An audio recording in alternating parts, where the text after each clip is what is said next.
Okay boys and girls, standard 10 subject English grammar. Last period ની અંદર આપણે જે ફંક્શન કરતા હતા 1 થી 5 કર્યા પ્રેક્ટિકલી, બરાબર। આજે 6 થી શરૂ કરીએ છીએ। છઠ્ઠું વાક્ય આપ્યું છે, રતન હેઝ બીન અને પોઈન્ટ ઓફ ટાઈમ। ટાઈમ વિશે બે વસ્તુ હોય છે, પોઈન્ટ ઓફ ટાઈમ અને પીરિયડ ઓફ ટાઈમ, જેને ડ્યુરેશન ઓફ ટાઈમ પણ કહે છે, બરાબર ને। તો પોઈન્ટ ઓફ ટાઈમ ની અંદર ચોક્કસ સમય અને એ હંમેશા ચાલુ પૂર્ણ વર્તમાન કાળમાં લખાય।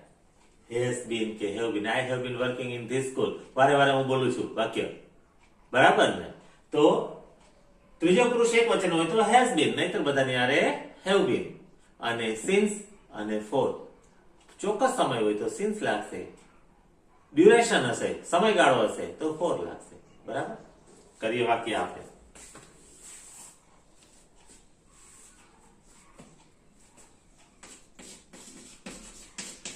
રતન, આટલું લખવું ફરજિયાત। હવે કાઉન્સમાં જે આપ્યું છે એ મુજબ આપણે લખીએ। રતન છે, જો આ છે ચાલુ પૂર્ણ વર્તમાન કાળ, મતલબ ભૂતકાળમાં શરૂ થયેલી ક્રિયા અત્યારે બોલતી વખતે ચાલુ છે અને હજી ચાલુ રહેવાની છે। મતલબ આ એક કાળ એવો છે કે એની અંદર ત્રણ આવી જાય છે। તો રતન હેઝ બીન, જે કઈ લખો તમે, વોચિંગ, રીડિંગ, પ્લેઇંગ, જે લખો એ લખી શકાય। Watching TV.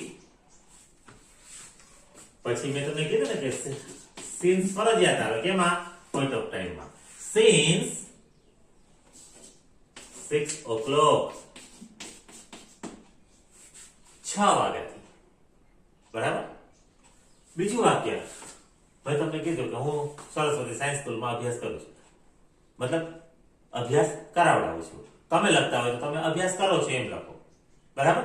પણ હું સરસ્વતી સાયન્સ સ્કૂલમાં નોકરી કરું છું, મારી વાત કરું તો જૂન 2012 થી, મતલબ જ્યારથી સ્કૂલ શરૂ થઈ ત્યારથી તે આજ સુધી કરું છું, અત્યારે તમને ભણાવી રહ્યો છું અને ઇન ફ્યુચર ભવિષ્યમાં પણ તમને ભણાવવાનો છું। તો આ કાળમાં લખી શકાય, આઈ હેવ બીન, આઈ એટલે મેં મારા માટે વાપર્યું છે, I have been working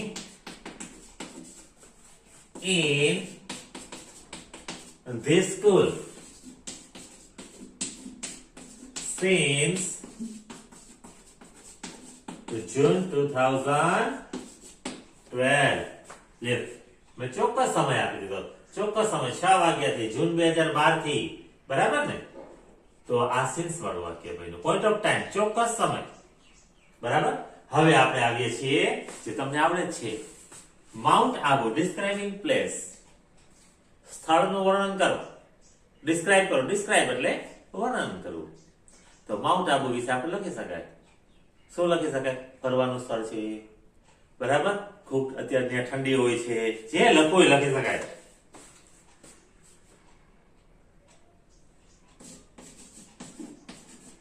mount Abu, Abu પણ લખ્યું છે, is the town,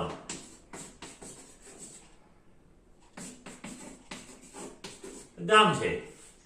વેર, સ્થળ છે એટલે આપણે વેર વાપર્યું, વેર I was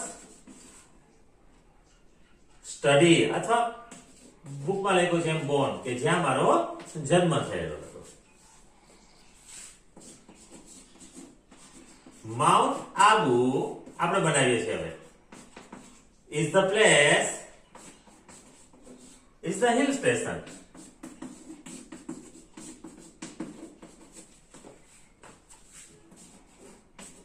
where I like to stay. Stay એટલે રોકાવું. Mount Abu is the hill station. Mount Abu એક hill station છે, ફરવાનું સ્થળ છે। Where I like to stay, કે જ્યાં મને રોકાવું ગમે છે, ગમે જ ને। ફરવાના સ્થળ હોય, સુંદર મજાના હોય, સુંદર મજાની હોટલમાં રહેવાનું હોય, કોને ન ગમે? ખાવાનું, પીવાનું, બહુ મજા કરવાની, તો બધાને ગમે। તો Mount Abu is the hill station where I like to stay, બરાબર છે। આપણે 6 અને 7 કર્યા છે, 8, 9 ને 10 કરીએ, બરાબર। ઓકે બોયઝ એન્ડ ગર્લ્સ, 8 નંબરનું ફંક્શન કિરણ will, કિરણ અને પછી ભવિષ્યકાળ આપ્યો છે. એક્સપ્રેસિંગ ઓલ્ટરનેટિવ્સ, વિકલ્પ આપવાનો. કિરણ કાં વાંચશે ને કાં રમશે, કિરણ કાં ખાશે ને કાં પીશે, બરાબર ને? ઓલ્ટરનેટિવ, અને ઓલ્ટરનેટિવ આપવામાં આપણે આઈધર ઓર વાપરીએ છીએ. કિરણ will either read a book or watch TV. લે આ પહેલું વાક્ય બુકમાં આપ્યું છે. કિરણ છે એ કાં પુસ્તક વાંચશે ને કાં ટીવી જોશે, બેમાંથી એક કરશે, ટાઈમ પસાર કરશે, બરાબર.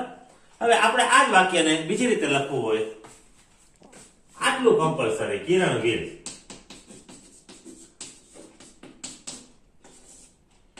either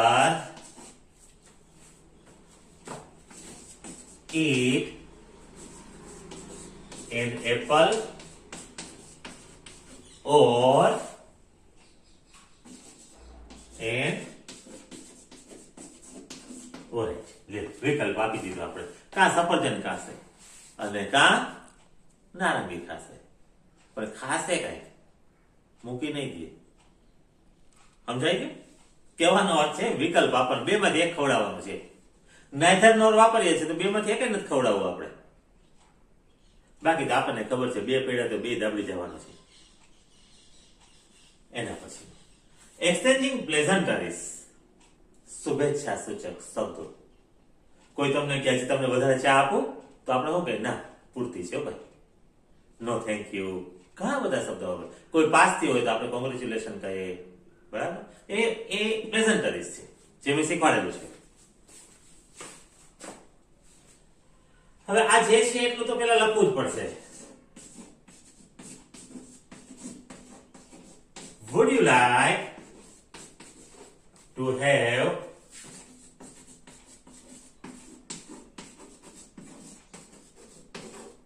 some more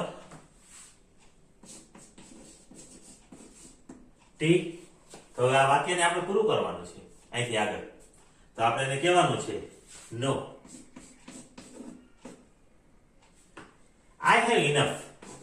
આપણે કોકના ઘરે ગયા હોય અને એમ કે હજી વધારે આપો, તો આપણે બહુ સભ્યતાથી એને ના પાડવાના છે. નો, I have enough. મારી પાસે પૂરતું છે, હું આટલું જ પી શકીશ ચા. Enough. તમે આટલું કીધું એના માટે thank you. No, I have enough. Thank you. બરાબર.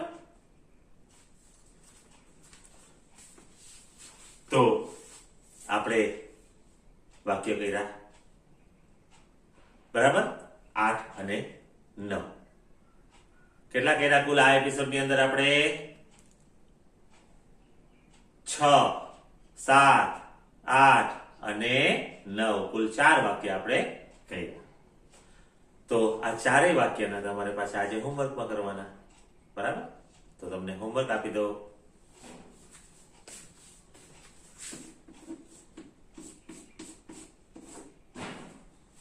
હોમવર્કમાં આજે કરાવેલ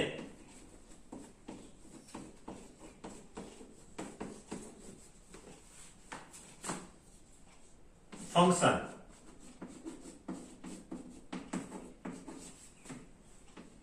ના 5 વાક્યો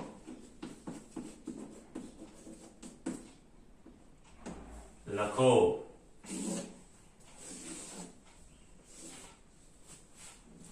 આજે તમને જે ફંક્શન કરાવ્યા છે એના 5 વાક્ય તમારે હોમવર્કમાં લખવાના છે. Okay, boys and girls, have a good day.